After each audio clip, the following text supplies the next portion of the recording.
नमस्कार. मुलांच्या अभ्यासात मन लागावे यासाठी 5 महत्त्वाच्या गोष्टी. प्रत्येक पालकाचे एक स्वप्न असते. आपले मूल चांगल्या शाळेत शिकावे, तसेच त्याच्या अभ्यासातील प्रगती ही दिवसेंदिवस वाढत जावी. प्रत्येक मूल हे वेगळे असते. काही मुले अभ्यासात हुशार असतात, तर काही कमी हुशार. काही मुलांचे लक्ष किंवा मन हे अभ्यासात लागत नाही.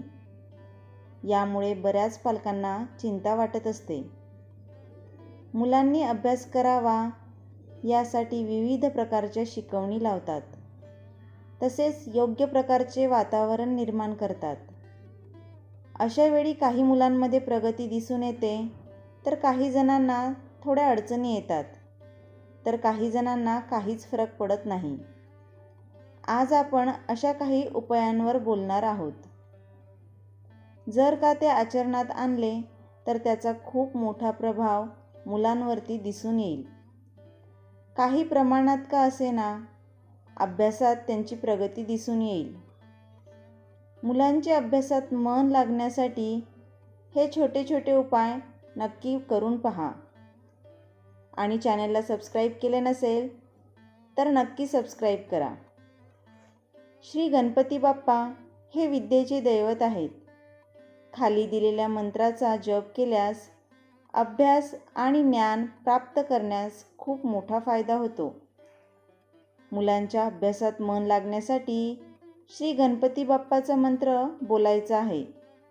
ओम गं गणपतये नमः. हा मंत्र कधीही केला तरी चालतो.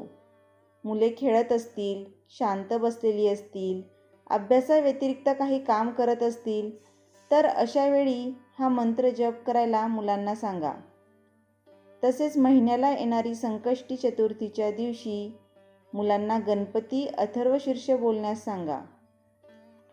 बऱ्याच लोकांना माहिती नसेल, गणपती अथर्वशीर्षाचे पठण केल्यास मेंदू आणि मन शांत होण्यास मदत होते आणि तसेच एकाग्रता वाढण्यास मदत होते.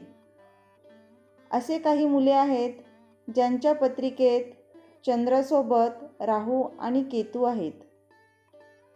अशा मुलांचे अभ्यासात जास्त प्रमाणात लक्ष लागत नाही.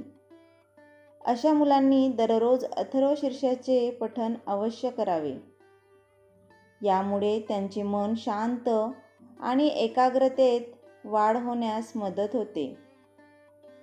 या 5 वस्तू आपण आपल्या घरात ठेवल्या पाहिजेत, ज्यामुळे मुलांच्या अभ्यासात मन जास्त लागेल.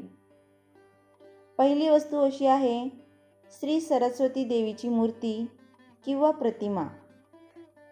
आपल्या घरात ज्या ठिकाणी मुले अभ्यास करतात त्या ठिकाणी ही मूर्ती किंवा प्रतिमा ठेवा. तसेच मुलांच्या रूममध्ये जास्तीत जास्त पिवळ्या रंगाचा वापर जास्त प्रमाणात करा. यामुळे सुद्धा फरक दिसून येईल.